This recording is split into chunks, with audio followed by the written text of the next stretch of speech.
Hi, my name's Denise Rousseau, and we've been doing these luncheons for a few weeks now just to get our clients excited about travel again when they feel safe and that it's time.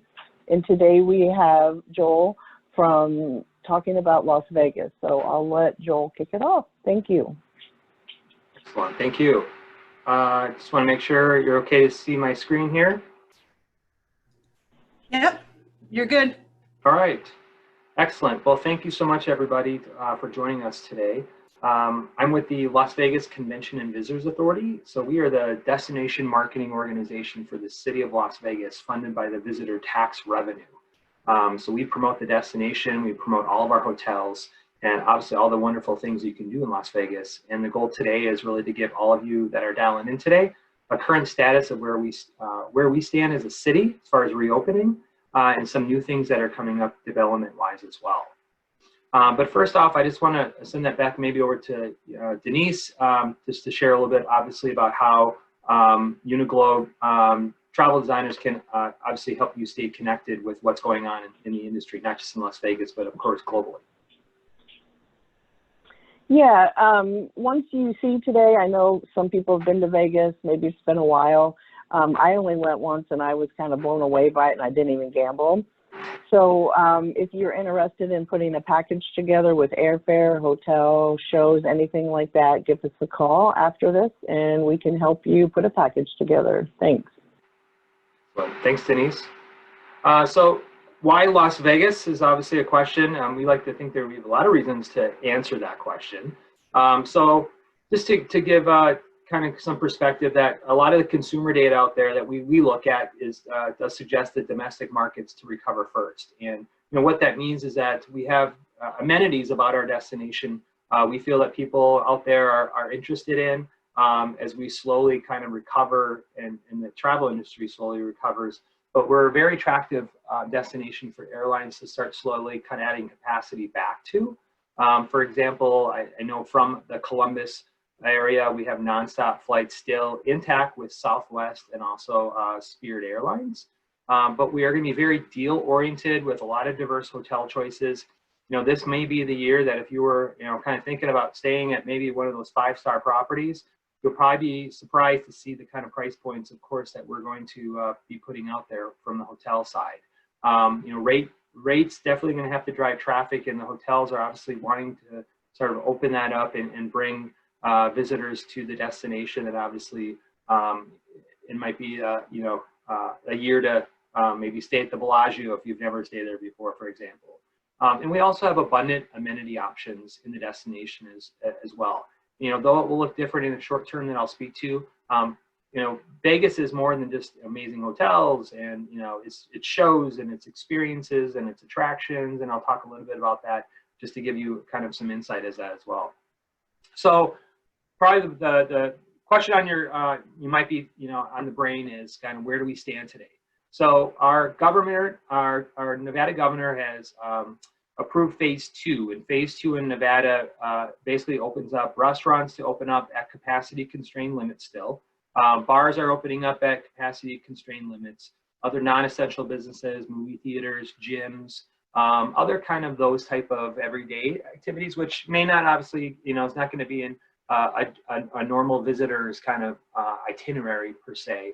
But we are getting to that point to slowly reopen. And we got to that point because of the series of days that our COVID cases have been declining in the state of Nevada, which we needed to show before the governor was going to start reopening more of the state. So the big thing for our hotels, our casino hotels, to reopen is that the Gaming Control Board of Nevada had to approve guidelines for those hotels to reopen. And they have approved their guidelines, and each casino hotel that is now scheduled to reopen on June 4th, they had to submit a plan as to how their property was going to abide by those social distancing guidelines. So I'll give you some idea as far as what that means. Table games, as we know it today, will definitely be reduced as to how many players can be on those table games, from craps to blackjack to roulette, poker. The amount of slot machines that will be up and running, that will be distanced. It will not have every slot machine. It may be every third slot machine or however the casino has basically reconfigured their casino floor to abide by what guidelines the Gaming Control Board has set forth, they will be able to do that. You will not have the ability for congregations of people around different table games to watch friends. That will be something that is not allowed. But employees from the hotels will be wearing masks throughout the property. Now, guests, visitors like yourself, hopefully, if you plan to come to Las Vegas, you're not required to wear a mask based on the gaming control guidelines. However, every hotel that you're going to step foot in would offer a complimentary mask if you would need one. But I would think with everything we've gone through as a country over the last couple months, I think the likelihood you're going to see lots of masks being worn is probably high. Of course, I don't know that, making some guesses here, but from the employee side, you know, that is in place as far as what they would be required to wear. Now, not all the resorts are going to be opening at once, but what was paramount for the Gaming Control Board to come to terms and guidelines is that we have to have resort safety protocol, which is absolutely essential for our safe return priority. We want to make sure that you as a visitor are going to feel confident and have the assurance that our hotels have taken great lengths in looking at every touch point, literally, not just figuratively, literally throughout the properties, from elevator buttons to, you know, how they're going to be distancing in restaurants. So restaurants are going to be opening up in a number of these properties, but the configuration within those restaurants will be social distance appropriate. They will be capacity constrained. Pool decks, pools will open, but pool chairs and cabanas and day beds and all these types of things, that all will be reconfigured to make sure it is social distance appropriate and is following protocol as required by the Nevada Gaming Control. So is it going to look different? Absolutely, but we're looking different everywhere in the country right now. But the lengths that we are taking from the hotel side to make sure that guests, again, feel confident and assured that we are taking every step possible to ensure safety for your trip to Las Vegas, we're taking that.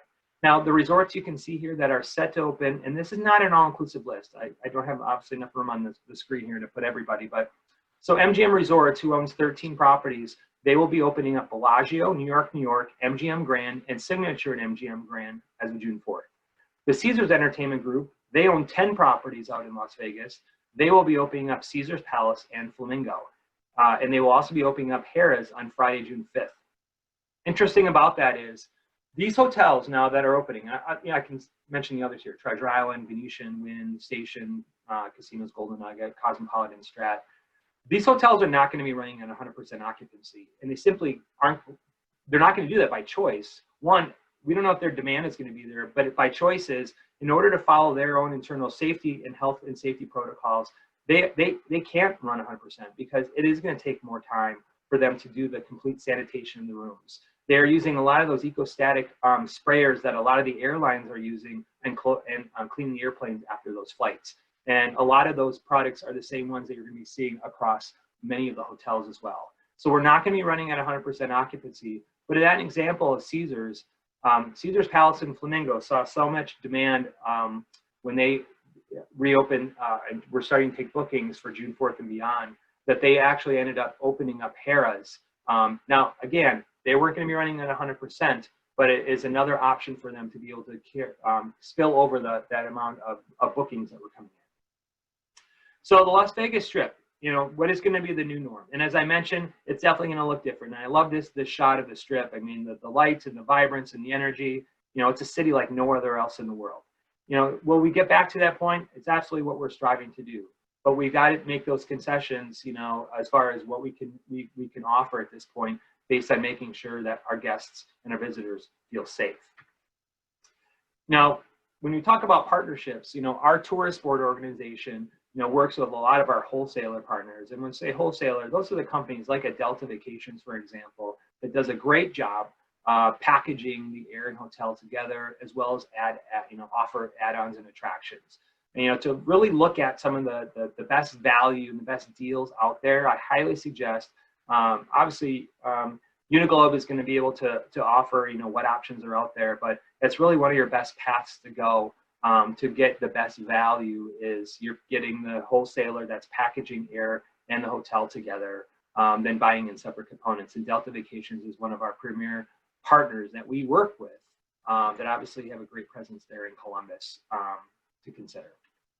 So with MGM Resorts, as I mentioned, they have 13 properties that range anywhere from the Bellagio and the Aria, from the very high end to kind of the moderate properties like Park MGM or Nomad or Mirage, down to more of the more, I'd say budget properties, but they're more price sensitive like a Luxor or Excalibur. But I wanted to single out MGM Resorts specifically because obviously in their current climate, they close all properties as of March 17. You know, as I mentioned, June 4th, they have 4 of their 13 hotels opening up, but the health and safety of their guests and their employees is top priority. And I want to mention this 7-point safety plan. And this will be something would be pretty prevalent across the other hotels with screening and temperature checks, meaning that there'll be infrared scanners that will be actually able to take touchless temperature checks of guests at every entry point of a hotel. And if that temperature reads higher than a specific metric, which I believe is, I don't know, around 100.1, that guest would be taken to a secondary screening area for further screening tests. And if they are not well and they're not getting approved by what they would have to be in order to be allowed in the property, they won't be allowed basically in the property to obviously protect the health of other people around them. So infrared scanners and touchless infrared scanners are going to be pretty prevalent at many of the properties that are reopening as of this Thursday, June 4th. Mandatory mask and protective equipment for their employees, as I mentioned earlier, that will be abundant across any venue, whether it's in the restaurants or the spas or in the casino. You will see employees be wearing masks and protective equipment as appropriate. Physical distancing, you can see by this image, you know, it's going to be throughout all the property amenities, from their spas, their gyms, their restaurants, their pool decks. It's incredibly important that they're following protocol on that.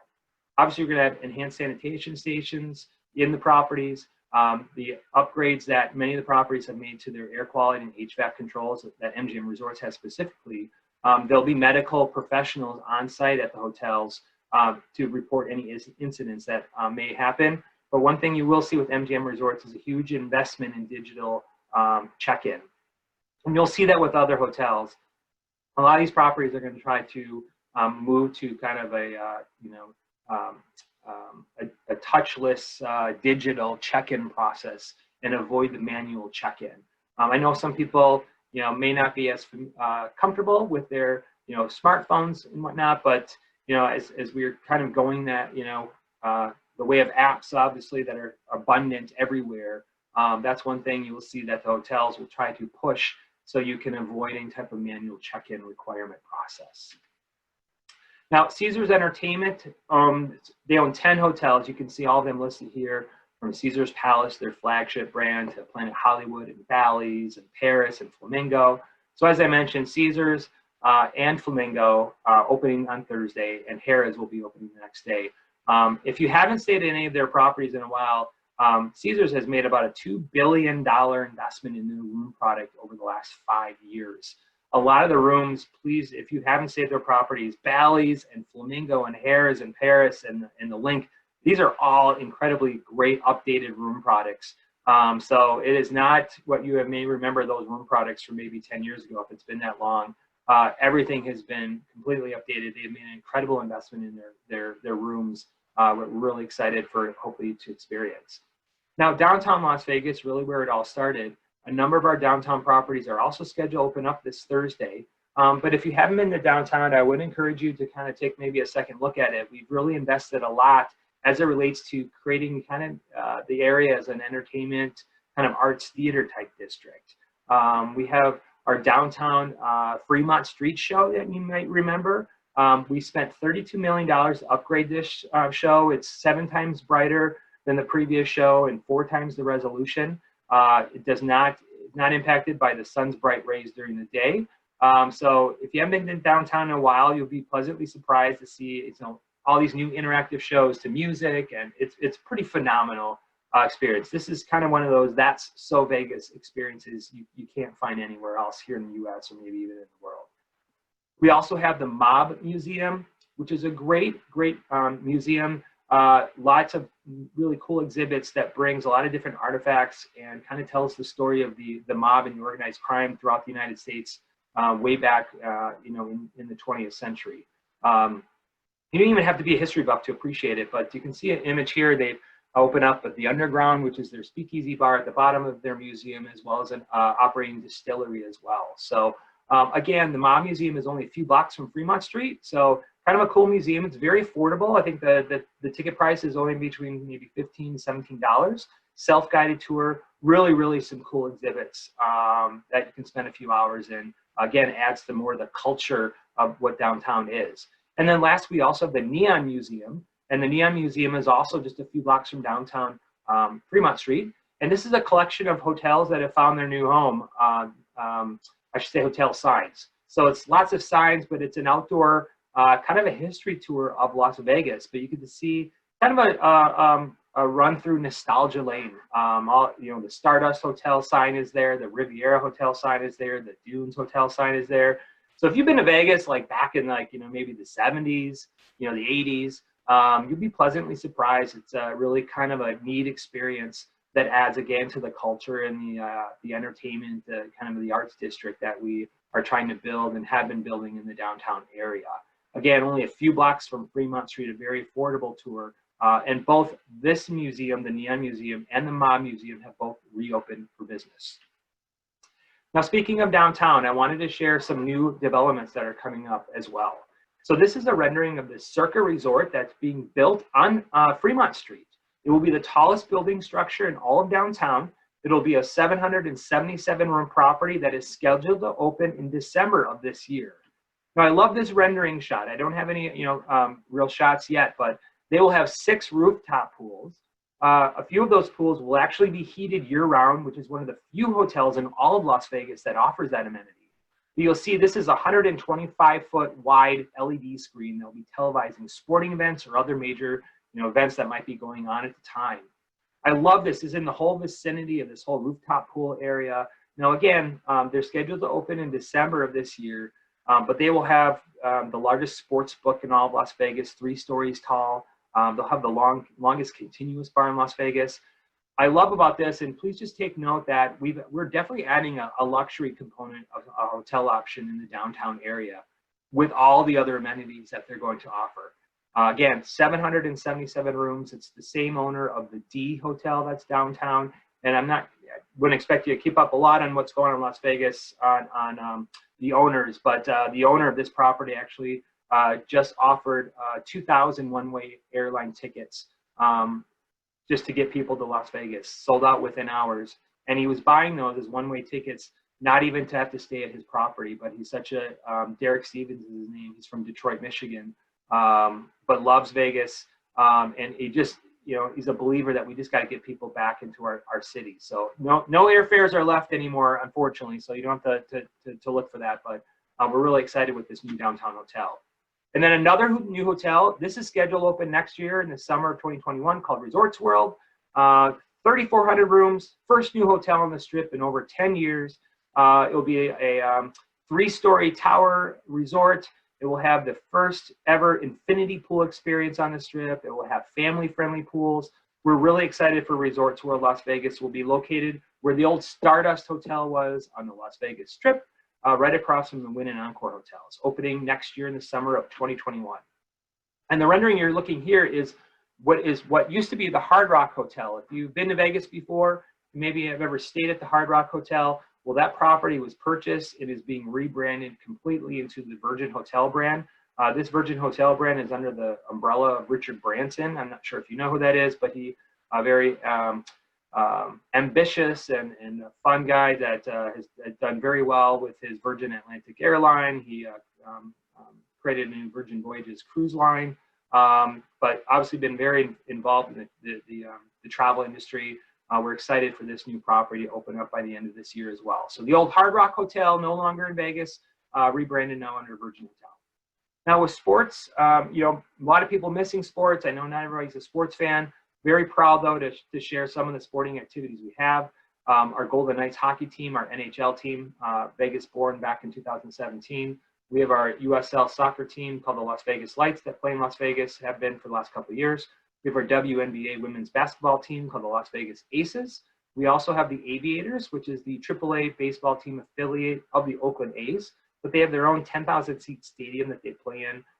Pretty awesome stadium's largest AAA stadium in the United States. Incredible. But the logo you may recognize here is the Raiders. So if you're not aware, the Oakland Raiders have officially moved to Las Vegas. So it is now the Las Vegas Raiders.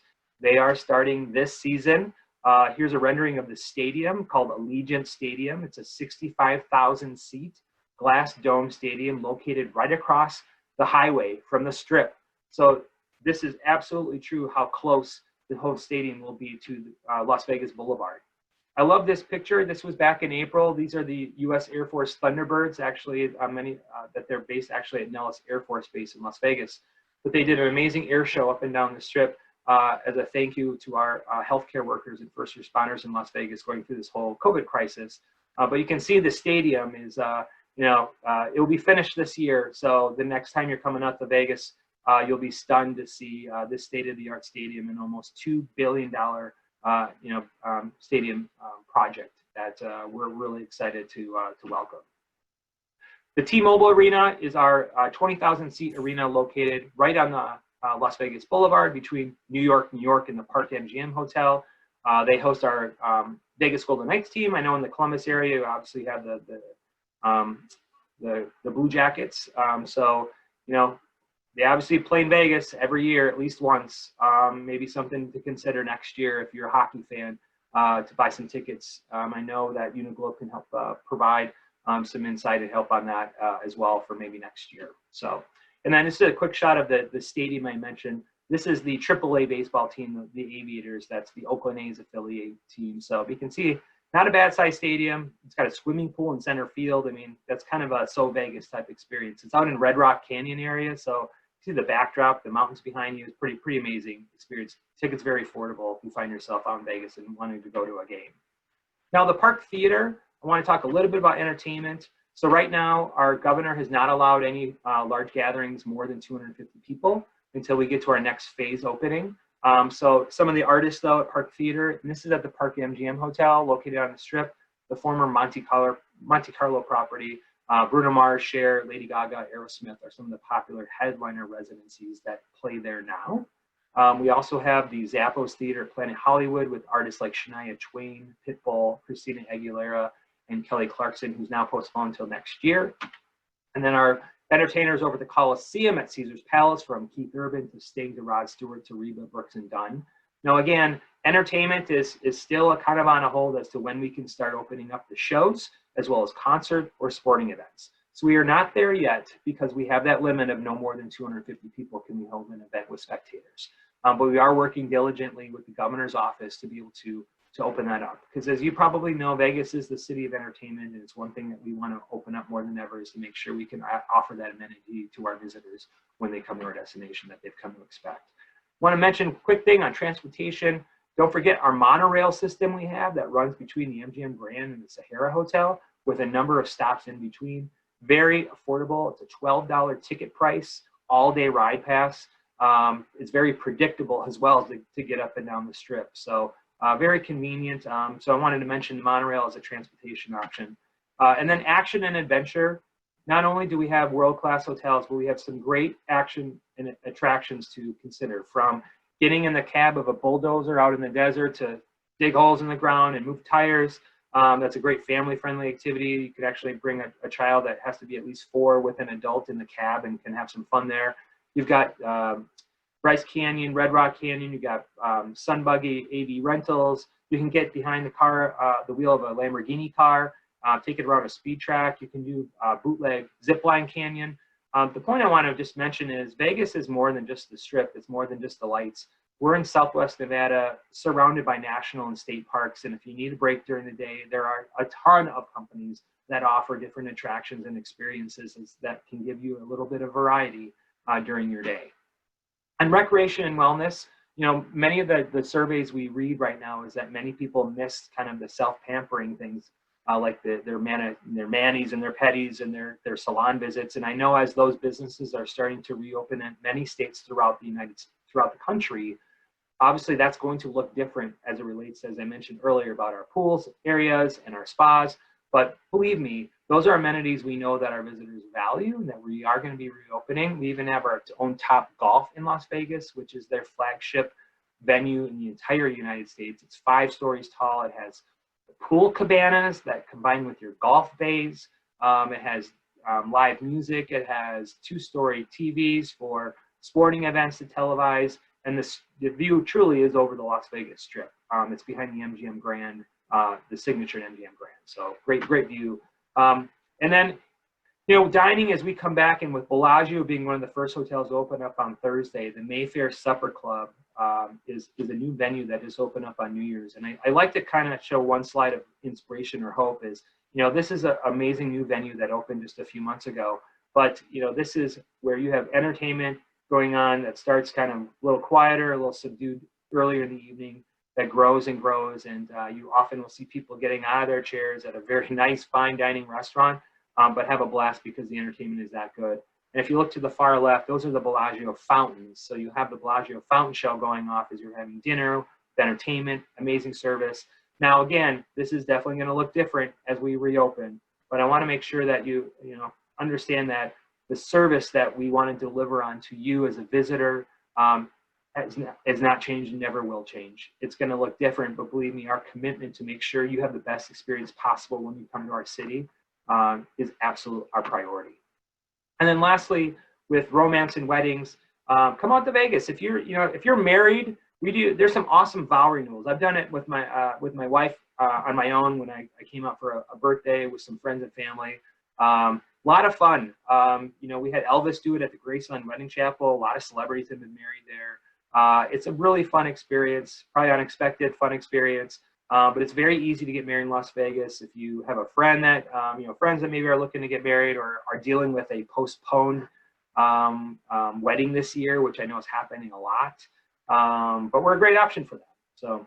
So with that, I'm going to say thank you for your time today. Hopefully it give you some good perspective on where we stand as a destination, how we are reopening, and how we're taking into account the safety of our visitors.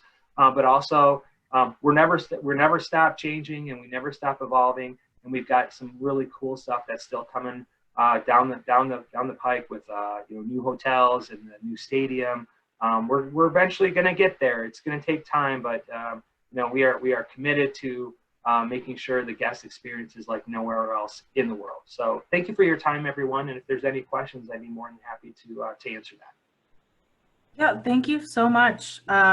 That's awesome. I definitely want to go back. As of now, I'm looking at, so like I mentioned before, there's a Q&A option. You can drop a question there. You can drop a question into the chat. Or there's an option to raise your hand and we can open up your mic if you have any comments, if you want to speak to maybe your experience or have any questions for us. So I'll give people a couple of seconds to kind of type something out. Joel, this is Denise. I had a question. Sure. Like that dinner show at Mayfair, how would you book that? Do you book that directly with Bellagio, or? And is there a wait to get in there, especially now since there won't be as many tables? Is that something you can do ahead of time or do it when you get out there? I would encourage everybody to make reservations online at the restaurants because the capacity is being constrained. You're going to have less tables available. So yes, it's incredibly important. I know that's something you can, if you can make on behalf of your clients that might be calling you for that. So yes, please make dinner reservations. Please don't just show up at the restaurants because we're in a whole new world, and you're going to be far better off and happier by being proactive and making those reservations in advance. Thank you. Well, I learned a lot. I learned some new things. I'm excited to go visit Vegas again. Maybe I'll gamble this time. I don't know. I hear you. Well, that's one thing. We have a lot to offer than just the gambling component, and we used to be only known for that 25 years ago. So we've come a long way to evolve with entertainment and restaurant options, and there's some great foodie tours that are amazing to take. So we really want to offer everybody a different experience every time they can come out to visit us than just the casino side. And hotels have invested in that to make sure they offer a diverse selection. I had a weird window of time. I feel weird even saying that I've been to Vegas just because it was such like an awkward like few hour window. But I saw the Seven Magic Mountains. Yeah. Yep. I don't know. They said it was a temporary installation, but I don't know if they're still there or not. Yeah, I was reading an article about that a couple months ago before the COVID crisis kicked in. They were, I think, redoing some of they were kind of doing a refurbishing of that, but I do believe Okay. that's still an attraction that would be there for visitors to check out. Yeah, but that was cool. I know that was really popular. But afterwards, and I'm a little salty. So when you brought it up, I was a little bitter. But I went to the Neon Museum and it was closed for a private event. Like the one of time I had. So it happens. But I'm like, well, Yeah. I need to go back and I need to go see it. But when you brought Yeah. that, Well, and they've enhanced the exhibits there, so yeah, that's a bummer. Sometimes those private events can throw a wrench in what you'd want to experience. So yeah, sorry about that. No, it's all good. It happened. Like I didn't prepare. It was just kind of like on a whim. So it was on me. But yeah, no, that's definitely on my radar for when I get back there. But yeah, I don't see any other questions coming in. So I just want to reiterate, follow us on social media, email us, call us. We're here if you do have any other questions later, or if there's anything that we can help with, or if you want to book your next trip to Vegas, give us a call. And thank you so much for joining us today. Great. Thanks, everybody. Appreciate your time. Thanks, Hope everyone. to see you in Vegas soon. Bye.